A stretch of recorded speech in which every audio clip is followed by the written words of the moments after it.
Buenos días a todos, hermanos. Hace 15 días estuve aquí y estuvimos viendo las dos primeras bienaventuranzas.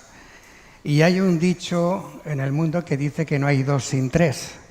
Entonces, por eso hoy me gustaría hablaros de Mateo 5:5, que es la tercera de las bienaventuranzas, un versículo que tiene mucho contenido, porque es uno de los atributos del Señor. Mateo 5:5, bienaventurados los mansos, porque ellos heredarán la tierra. Las bienaventuranzas son el corazón del Sermón del Monte, pero a veces han sido mal interpretadas, ya que se han observado desde un punto de vista social, y si es así, nos causarán confusión. Porque hasta ahora Jesús ha dicho, dichosos los pobres, cuando ser pobre en cualquier cosa es malo. También ha dicho, dichosos los que lloran, porque el que llora, ¿cómo puede ser eso posible? Porque el que llora es porque sufre. Y ahora el Señor nos dice, dichosos los mansos. También aparentemente es una contradicción, porque socialmente a los mansos se les considera débiles y manejables y se les pisotea sin piedad. Así pues llegamos a la conclusión de que las bienaventuranzas se tienen que ver desde un punto de vista espiritual, porque si no nos causarán confusión. Vamos a orar. Señor y Padre, te damos las gracias por este nuevo día que nos has dado, Señor. Gracias por este regalo tan grande que nos permite estar aquí hoy y estar junto a los hermanos, Señor, y unir nuestras voces en alabanza, en adoración, Señor. Y también, Señor, hoy toca, Señor, participar de tu mesa, lo cual es un gran privilegio para todos nosotros, Señor. Y Padre, en esta mañana queremos que todos seamos edificados a través de tu palabra, no por lo que yo diga, Señor, sino por lo que tú ya has dicho, Señor. Y Padre, dame palabras para esto y abre los corazones de todas las personas, en especial de aquellas personas que todavía no te tienen como Salvador y como Señor en sus vidas, Señor. Y lo queremos poner todo delante de ti, Señor, y hacerlo en el único nombre en que se puede hacer, que es en el nombre de Jesús. Amén. Jesús les habla en el monte a una multitud con un sermón lleno de palabras y conceptos nuevos y sorprendentes. Y hay que reconocer, para entenderlo, el contexto social en el que entonces estaban viviendo aquellas personas. Es necesario para entender lo extrañas y poco asimilables que debieron de ser estas palabras de Jesús para los judíos. Porque en aquella época Israel estaba ocupado por los romanos y los judíos esperaban un Mesías, pero esperaban un Mesías libertador que les liberase de los romanos. Pero Jesús tira por tierra esos pensamientos y esos deseos de aquellos que habían entendido que Él era ese Mesías militar. Estaban lejos de entender que Él les había venido a liberar no de la esclavitud de los romanos, sino de la esclavitud del pecado. Y eso ellos no lo podían entender. ¿Del pecado? Para eso ya tenemos la ley y los sacrificios. Mencioné la vez pasada que a nosotros, en el Nuevo Testamento, Pablo dice en Gálatas 1:8, mas si aún nosotros o un ángel del cielo os anunciase otro evangelio diferente al que os hemos anunciado, sea anatema. Pues eso es lo que hizo Jesús. Después de cientos y cientos de años, Jesús les dice que todo aquello en lo que habían creído cambiaba. O sea que nosotros, si hubiéramos estado en aquel tiempo, hubiéramos pensado exactamente igual que los judíos. Porque en aquel entonces los judíos no tenían toda la revelación como tenemos nosotros la suerte de tener. Jesús para muchos judíos era una garantía de éxito, ya que podía dar de comer y beber a todo un ejército, también podía resucitar a los muertos caídos, sanar de cualquier enfermedad. El poder de Dios en él era incontestable y la palabra dice en Juan 6:15 que quisieron hacerle rey. Pero eso no podía ser, porque declararse rey significaba la guerra con los romanos, porque no había para Roma otro rey que no fuese César. Pero Jesús, como ya hemos dicho, está derribando las ideas que los judíos tenían con respecto al reino. Ellos pensaban en función de conquistas y luchas en un sentido material. Y por ello nuestro Señor descarta esto de inmediato. Los que heredarán la tierra no son los rudos o salvajes, dice Jesús, sino que serán los mansos. Y esto es opuesto a todos los valores que mueve la sociedad, tanto antes como ahora. Las bienaventuranzas, como ya dijimos hace 15 días, marcan el carácter que debe de tener el cristiano, por lo que no están dados al azar. Todas se relacionan entre sí, se erigen la una sobre la otra. Aquellas que anteceden son siempre necesarias para las siguientes. Y esta tercera bienaventuranza, bienaventurados los mansos, no habría podido ocupar el primer lugar, porque allí hubiera estado fuera de lugar. Nadie es manso porque se lo proponga. No nos acostamos un día siendo malos y a la mañana siguiente amanecemos siendo mansos. Ni decimos, a partir de mañana seré bueno y seré manso, porque no lo vamos a conseguir, vamos a fracasar. Porque no se trata de una decisión, se trata de una transformación. Porque se trata de ser manso, no un buenazo.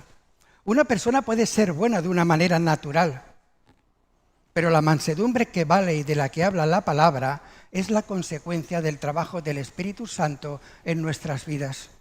Ha de ser una consecuencia de ver nuestro vacío espiritual, de ser pobres en espíritu. Lo conseguimos cuando descubrimos que no hace falta competir o luchar, porque las promesas del Señor son nuestras. Es necesario que sea así, porque mientras haya en nosotros orgullo, nunca habrá mansedumbre. ¿Para qué preocuparme si Dios es el que decide todo? Entender esto permite que vivas una vida relajada, tanto en la dificultad como en la vida, como en la espera. No necesito discutir con nadie, espero en el Señor, porque sé que en cualquier caso y siempre se va a hacer su voluntad. Cuando se cumple la primera bienaventuranza y te ves como eres, comprendes que no hay nada en ti que valga la pena. El orgullo entonces desaparece de tu vida, porque creyéndote rico te has dado cuenta que toda tu vida has sido un mendigo. Es falta de orgullo, es la falta de orgullo que se produce en ti que seas manso. Ya no luchas por tonterías, de hecho es que ya no luchas más por nada en el mundo, porque nada vale más de lo que ya tienes. Porque lo que te ofrece Jesús es lo más grande que puedes tener en la vida. La mansedumbre y la humildad de corazón nos ayudan no solo a cargar con el peso de los demás, sino a no cargar sobre los demás nuestras opiniones, nuestros juicios, nuestras críticas, nuestra indiferencia. El manso es una persona que ha entregado las riendas de su vida a Dios. Dios controla su voluntad, sus emociones, sus impulsos, y toda conducta te lleva a ser manso. El manso ha dejado atrás los arrebatos emocionales. El control de sus emociones está ya bajo la guía del Espíritu Santo. Por eso la gente se siente bien cuando está con un manso, porque un manso emana paz. Pero la palabra manso a menudo puede venir con connotaciones negativas, porque la gente ve al manso como una alfombra en la puerta que todo el mundo puede pisar.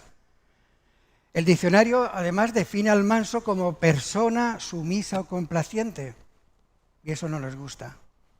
Pero ser manso nunca debe de confundirse con ser bueno o con ser tímido, porque la mansedumbre es el resultado de nuestra confianza en el Señor, pero la timidez es la falta de confianza en nosotros mismos. Y como hemos insistido ya mucho, la clave para esta tercera bienaventuranza es la primera de ellas, la pobreza de espíritu. Al vernos como somos es cuando comprendemos que nuestra fuerza no está en nosotros. Luego sigue la segunda bienaventuranza. Lloramos al ver en las condiciones en que estamos y el tiempo que hemos perdido. Estamos muy lejos de como deberíamos de ser. Y mientras no nos veamos así, no podemos ser mansos ni podemos buscar la justicia de Dios, por ejemplo, de la cuarta bienaventuranza. ¿Por qué? Porque todavía nos mueve nuestra justicia, no buscamos la justicia de Dios. No podemos dar ese salto porque no nos guste la mansedumbre.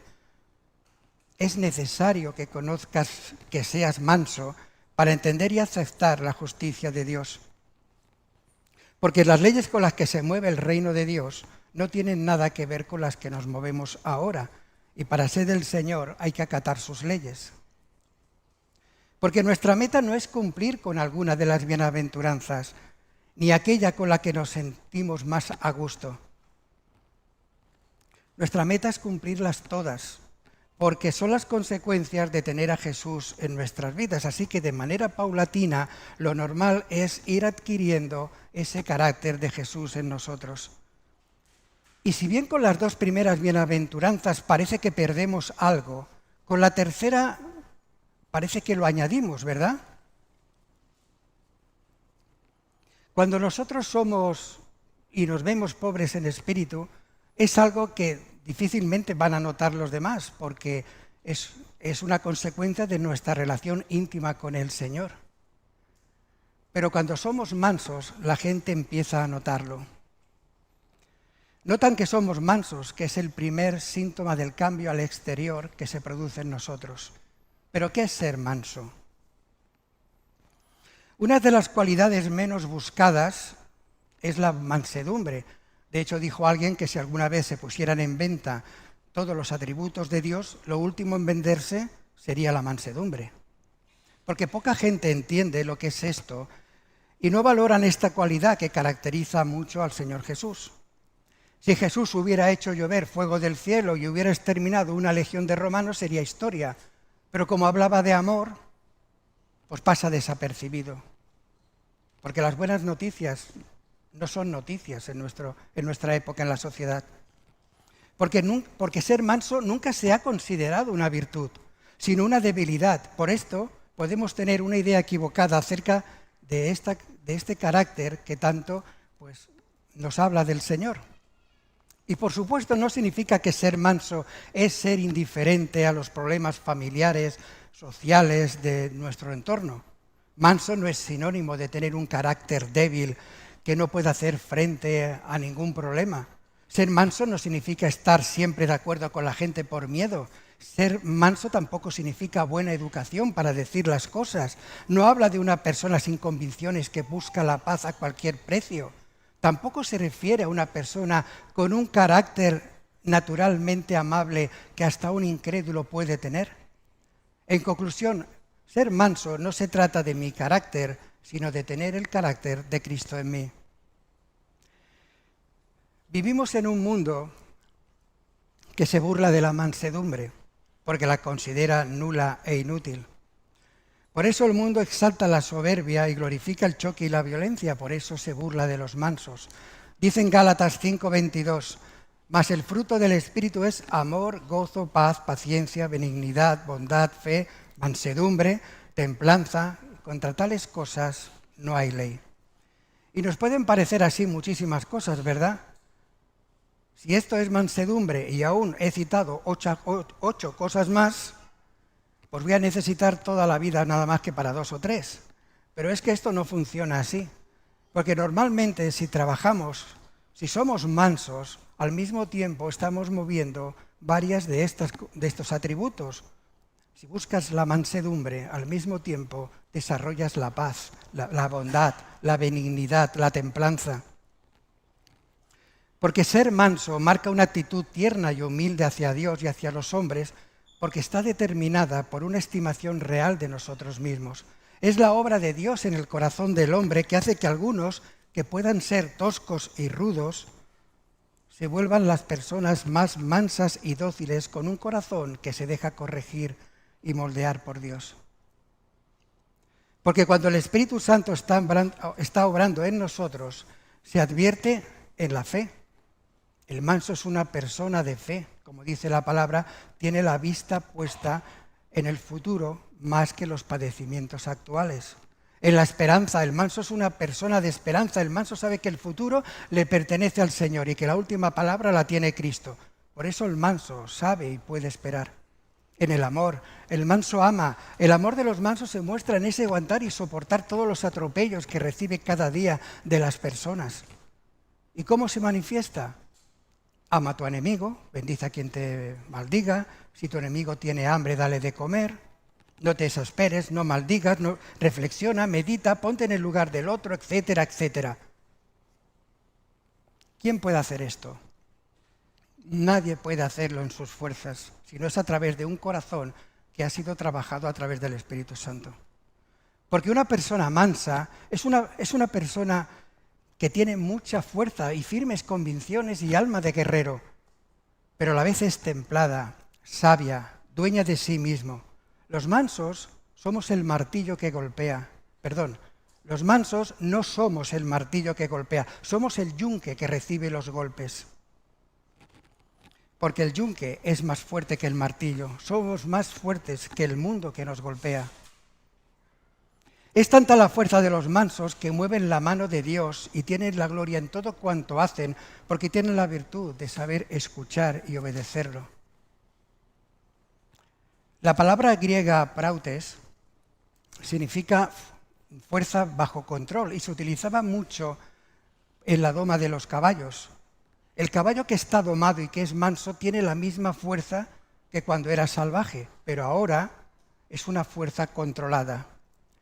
¿Y por qué digo esto? Porque si no eres manso, el Señor no te puede utilizar para nada. No hay que confundir. No que el creyente es manso porque no puede defenderse, sino que es manso porque cuenta con los infinitos recursos de Dios a su disposición. Porque sabe que si Dios es con nosotros, ¿quién contra nosotros? Y en esto descansa. Dice en Mateo 1:29, llevad mi yugo sobre vosotros y aprended de mí, que soy manso y humilde de corazón. Y hallaréis descanso para vuestras almas, porque mi yugo es fácil y ligera mi carga. El Señor aquí dice que su yugo es fácil. Pero muchos cristianos, al ser confrontados con este pasaje, expresan dudas e incredulidad. Muchos hijos de Dios a través de la historia han abandonado a Jesús recién convertidos porque han llegado a la conclusión y han dicho, Señor, no te puedo seguir. Entonces esto hace surgir una pregunta. ¿Qué quiere decir Jesús cuando dice que su yugo es fácil? ¿Quiere decir Jesús que la vida cristiana es la más fácil que hay? ¿Quiere decir que no hay dificultades ni tribulaciones? ¿Quiere decir que estamos protegidos en todo tiempo para todo tipo de conflictos? Su yugo es fácil porque el cristiano está unido a Cristo y te puedes abandonar a Él. Puedes descansar sabiendo que Él como Padre cuida de ti. El yugo se le puede poner al asno, al caballo, al buey, si es manso, pero no se le puede poner al salvaje. Si no somos mansos, no aceptamos el yugo del Señor. Y entonces es cuando lo encontramos que es duro y que es difícil de llevar. ¿Por qué? Porque lo intentamos llevar en nuestras fuerzas. Porque el yugo te obliga a caminar despacio e ir donde no quieres ir. Y además te obliga a caminar junto a otra persona.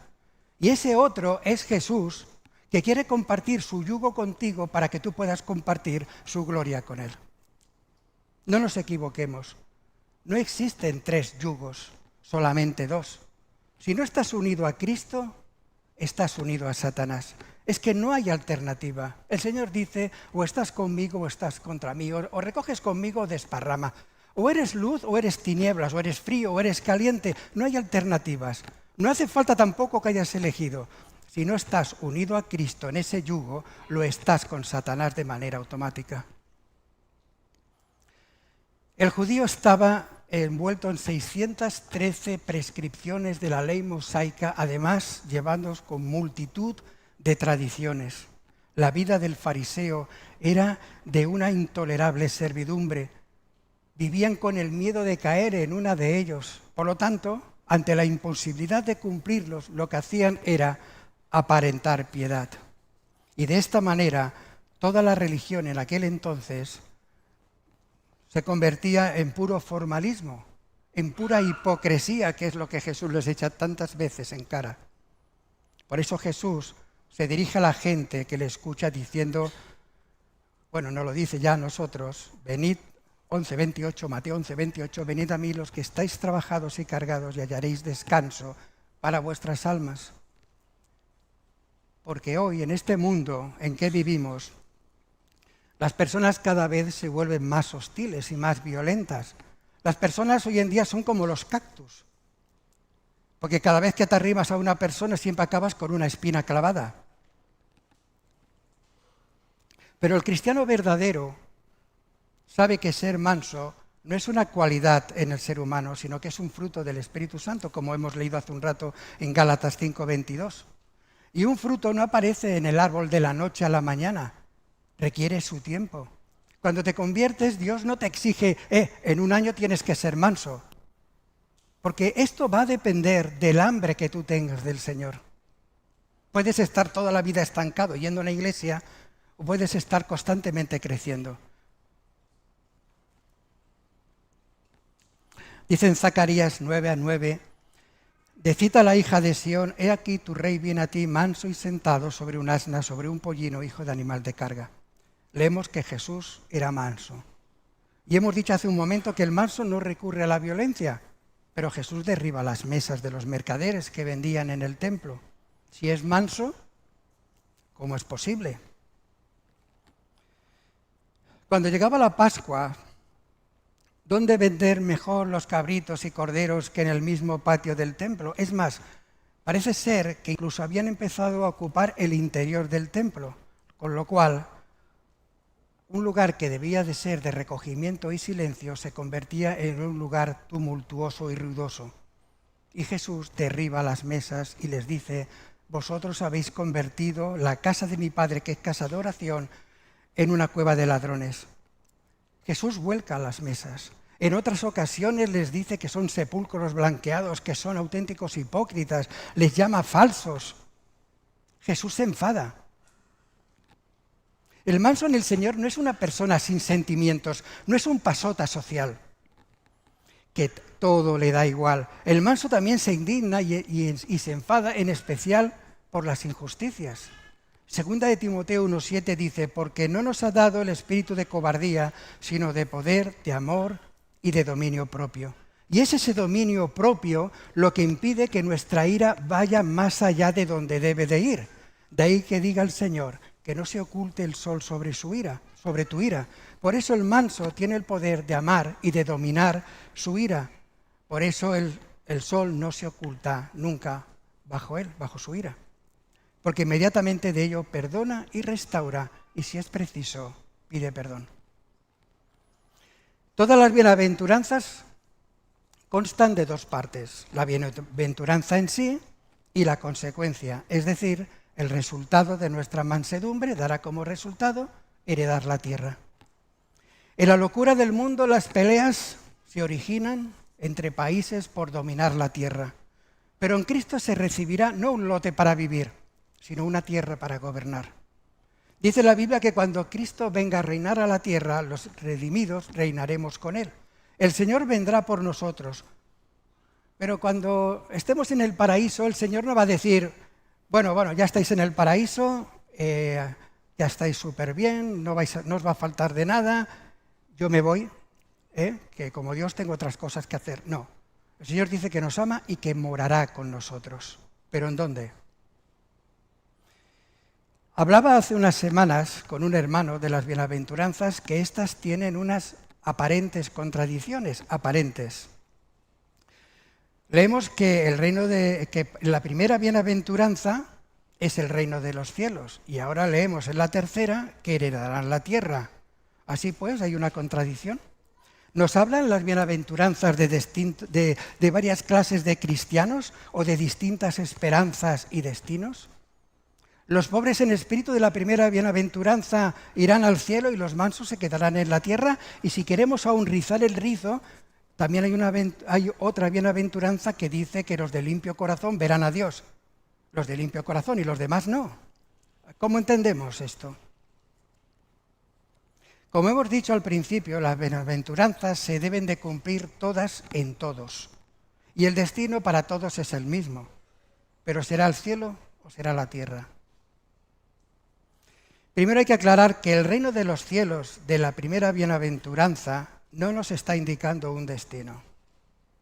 Cuando dice bienaventurados los pobres, porque de ellos es el reino de los cielos, hay que tener en cuenta que Mateo dirige su evangelio a los judíos. Y los judíos tenían prohibido pronunciar el nombre de Dios.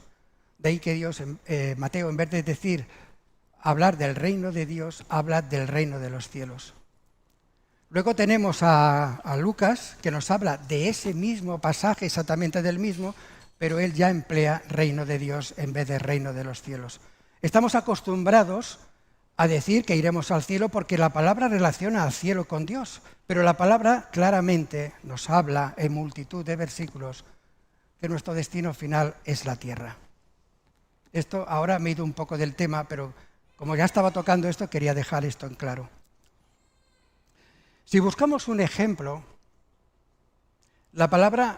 si buscamos un ejemplo de mansedumbre, las palabras nos hablan, por ejemplo, de Moisés. Dice que era manso en extremo.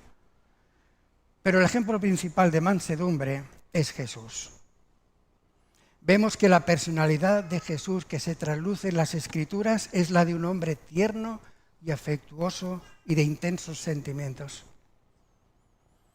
Vemos en Jesús una amplia gama de emociones, como por ejemplo ternura, como por el leproso de Marcos 1:40, lástima por la gente que no respondía de Lucas 19:41, indignación ante los cambistas codiciosos que acabamos de ver, sentimientos, porque a veces Jesús lloró al ver lo que el pecado hacía, lo que estaba haciendo en las personas.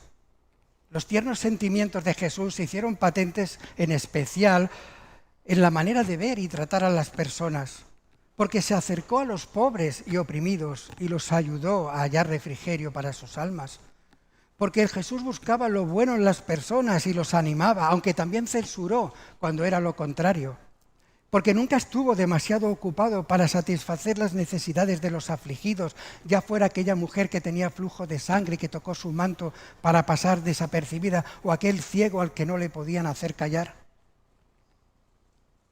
Jesús es el buen samaritano de la parábola que cuida y sana nuestras heridas y paga el precio por curarnos. Él extiende su mano para que tú te cojas y salgas del hoyo donde estás metido. Por eso yo quiero ser así. Porque la mansedumbre es la virtud que moderará mi ira. Porque es lo que Dios espera de mí. Porque será la forma de templanza que evitará todos mis movimientos desordenados. A medida que andamos con Dios en nuestras vidas, el Espíritu Santo nos va cambiando. Ya no somos lo que éramos. No buscamos hacer las cosas a nuestra manera. Ya no confiamos en nuestras fuerzas. Nuestra voluntad es suya. No que hayamos quedado con una mente nula y vacía. No como cree el mundo que nos han comido el cerebro y que somos unas marionetas. Nos hemos convertido al Señor, pero no nos hemos vuelto tontos. La humanidad no sabe librarse de la violencia más que por medio de las no violencias. Pero la no violencia no deja de ser palabras vacías que sirven durante un tiempo. Solo el amor es capaz de vencer de una manera definitiva, vencer al odio. Dicen Proverbios que la palabra blanda evita contienda, y así es, porque donde están los mansos está la paz. Por eso el manso jamás reclama, siempre da. El manso tolera, no se irrita. El manso soporta, nunca se venga. Ser manso es reconocer que la voluntad de Dios es para nosotros lo mejor. Ser manso es ser muy valiente, porque somos una contracultura. Vivimos en medio de una sociedad que no nos entiende, que en algunos países nos persiguen y en otros países nos matan. Sí, somos mansos, pero ¿se puede ser más valiente? Hemos llegado a ser mansos, motivados no por la fuerza, no por razonamientos filosóficos, sino por Dios, que nos ha cautivado con su amor. Por eso cuando nos convertimos nos hacemos tantos reproches. ¿Cuánto tiempo perdido? ¿Cómo pude ser tan ciego para no verte? ¿Quién soy yo para que me quieras tanto? ¿Cómo puede ser que hayas muerto por mí? Debe de haber algún error, porque cuando miro a mi alrededor veo que a todos mejores de lo que me veo yo. Nosotros nos vemos mal, pero para el Señor somos su especial tesoro. Y esto hay que entenderlo, porque cuando vemos nuestra pobreza espiritual es cuando peor nos vemos nosotros, pero es cuando mejor nos está viendo Dios. Muchas de aquellas personas que escuchaban a Jesús en el monte, escuchaban sin entender. ¿Ser aún más pobres en nuestra miseria? ¿Encima llorar y alegrarnos? ¿Ser mansos estando dominados por los romanos? Estaban lejos de entender que les hablaba el mismo Rey del cielo y que Él mismo se haría manso hasta la muerte. Muchos de los que allí estaban lo verían, quizás muchos de los que allí estaban lo vieron luego morir en la cruz. Y pensarían que con su muerte también morían sus palabras, sin entender que aquella muerte les permitiría la vida y que aquellas palabras les marcarían el sendero, un sendero por el que todos nosotros estamos andando 2000 años después. Por eso, ¿lo entiendes tú? ¿Entiendes que si tú fueras la única persona en el mundo justa, Dios vendría a morir solo por ti? ¿Os habéis parado a pensar que nosotros estaremos con el Señor y que viviremos con cuerpos regenerados y celestiales sin manchas ni defectos? Pero como ya hemos dicho desde aquí alguna vez, quizás Jesús sí que mantenga sus marcas en pies y manos como testimonio de lo que un día tuvo que hacer por cada uno de nosotros. ¿Cómo no voy a ser manso a su palabra? ¿Cómo no voy a reflejar en mi vida lo que siento? Después de todo, ¿por qué un cristiano habría de ser arrogante? ¿No somos todos pecadores? ¿No estaríamos todos condenados a la destrucción eterna si no fuera por Jesús? ¿No dependemos todos de Dios para cada respiración, para cada latido del corazón? ¿No proceden nuestros dones y todo lo que nos creemos que somos de Dios? ¿De qué nos podemos enorgullecer? De nada. Considerando lo que costó salvarnos, deberíamos de ser los cristianos las personas más mansas y humildes y agradecidas de la tierra. Por eso el mundo nos mira con desprecio. Para ellos puede ser que nuestra pobreza espiritual de la primera bienaventuranza les asombre, o que nuestro llanto de la segunda bienaventuranza les irrite, o que nuestra mansedumbre, pues, quién sabe lo que pueden pensar, ¿verdad? Porque cada uno de lo que pensamos nosotros es locura para el hombre. Pero nosotros sabemos en quién hemos creído. Por eso, a pesar de lo que diga y piense el mundo, que podamos proclamar, como dijo Josué, nosotros, nuestra casa y la iglesia de Vilafranca, serviremos al Señor. Amén. Vamos a orar. Señor y Padre, te damos las gracias por este día, Señor. Y Padre, Señor, queremos forjar ese carácter, Señor, en nosotros a través de las bienaventuranzas, Señor. Pero el mundo, Señor, y la carne nos los pone muy difícil, Señor. Luchamos contra el mundo, un mundo que cada día es más violento. Por eso, Señor, que nuestros ojos no se aparten en ningún momento de ti. Porque tú, Señor, siendo Dios, fuiste manso y diste tu vida por nosotros, Señor. Porque nuestras vidas, Señor, den testimonio de lo que sentimos en nuestro corazón, Señor, de que reflejemos a quien servimos. Padre, que podamos ser vasos donde otros puedan beber, que seamos espejos donde otras personas puedan mirarse, Señor. Ayúdanos a conseguirlo, Señor. Y te lo pedimos todos por los méritos del Señor Jesús. Amén.